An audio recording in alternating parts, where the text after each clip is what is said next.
یہ جو سویڈن میں واقع ہوا اور اس سے قبل ٹیری جونز نے جو ہالینڈ میں کیا، اور اس طرح کے ملتے جلتے واقعات جو ہوتے رہتے ہیں، یہ اس لیے ہیں کہ یہ لوگ اس کتاب سے ہار گئے ہیں۔ اگر قرآن کا مقابلہ کرنے کی ہمت ہوتی تو یہ کوئی تھوڑا کرنے والا کام تھا۔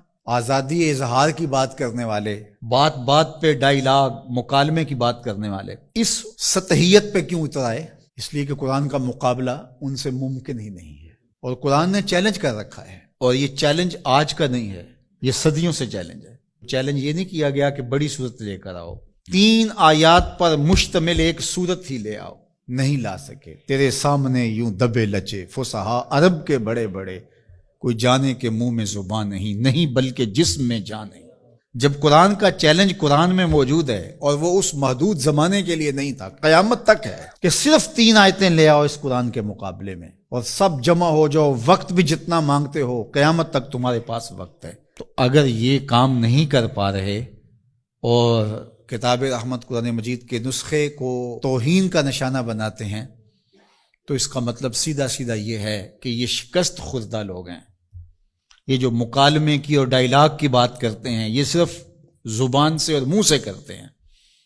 آزادی اظہار کی بات کرتے ہیں تو 1450 سال قبل کی کتاب کو برداشت نہیں کر رہے، تو آزادی اظہار کس کا نام ہے پھر تمہارے؟ تو یہ شکست خوردہ لوگ ہیں، قرآن سے شکست کھا گئے، اور انہوں نے ان اپنی حرکتوں سے بتایا ہے کہ ہم قرآن کا مقابلہ نہیں کر سکتے۔ جب دلیلیں ختم ہو تو گالیاں دی جاتی ہیں، جب بات کرنا نہ آئے تو گریبان کو کوئی پکڑتا ہے۔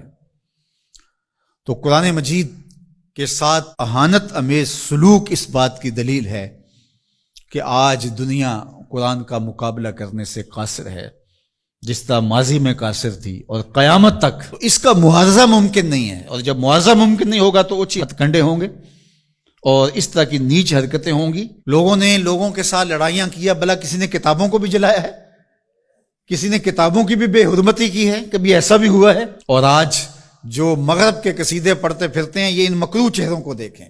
تو آئیے میں اور آپ اس کتاب سے جڑ کر کے اپنی زندگی کو ان بلندیوں پر لے جائیں کہ پھر ہماری گرد راہ کو بھی کوئی چھو نہ سکے۔ لیکن افسوس یہ کہ یہ چیزیں ہمیں بیدار کرنے کی بجائے، یہ چیزیں ہمیں کھڑا کرنے کی بجائے، کتاب کے ساتھ جوڑنے کی بجائے، الٹا جو ہے وہ ہمارا غیظ و غضب اپنے اوپر ہی برستا ہے، اور پھر ہم جو ہے وہ دوبارہ وہیں بیٹھ جاتے ہیں جہاں ہم تھے، اور 1 انچ بھی آگے بڑھنے کے ہم کوشش نہیں کرتے۔ یہ واقعات امتوں کو کھڑا کر دیتے ہیں۔ آپ تاریخ پڑھیں، چھوٹے چھوٹے واقعات سے قومیں کھڑی ہو جاتی ہیں، لیکن قوم ہو تو کھڑی ہوگی نا، اور جب قوم ہی نہیں ہوگی تو قیامت بھی ٹوٹ جائے تو کوئی فرق نہیں پڑتا۔ اقبال نے کہا تھا، جس سے تعمیر ہو آدم کی، یہ وہ گل ہی نہیں۔ اس مٹی سے پھر کچھ بھی نہیں بنے گا، یہ مٹی کی مٹی رہے گی، تودا رہے گا ریت کا، کچھ بھی نہیں بنے گا۔ قیامتیں گزر جائیں تو کچھ نہیں ہوتا۔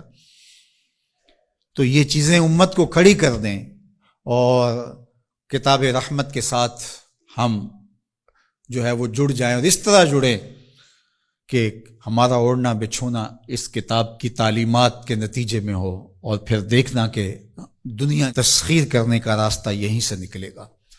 اللہ جل شانہ ہمیں ہمت عطا فرمائے۔ اگرچہ ہمارا دل بہت دکھا ہے اس معاملے کے اندر، اور اس وقت پے در پے ایسے واقعات ہوتے ہیں کہ ہمارا دل زخمی ہوتا ہے، لیکن ہم اس کا کیا کر سکتے ہیں جب تک ہمارے پاس قوت نہیں ہوگی، شوکت اور حشمت نہیں ہوگی۔ مغلوب قومیں سوائے پیچ و تاب کے اور کیا کر سکتی ہیں؟ غالب قومیں جو ہیں وہ فیصلے کرتی ہیں، اور فیصلے ہی نتیجہ خیز ہوتے ہیں۔ تو جب تک ہم قوم نہیں بنیں گے، امت نہیں بنیں گے، اس وقت جو ہے وہ ہم اسی صورتحال میں رہیں گے، اور ہمارا وجود جس طرح زخمی ہے، تشتت کی وجہ سے جسم زخمی ہے امت کا، کہ ہم 72-73 گروہوں میں بٹے ہوئے ہیں، اور دشمن اس پہ بہت خوش ہے، اس لیے کہ اس سے اس کو فائدہ پہنچ رہا ہے، اور ہم آپس میں الجھ کر کے اپنی طاقت کو ایک دوسرے کے اوپر ضائع کر رہے ہیں۔ دوسری جانب ہم جغرافیائی تقسیمات پر یقین اس قدر پختہ رکھ لیا ہے، جو ایک مغرب کی سازش تھی۔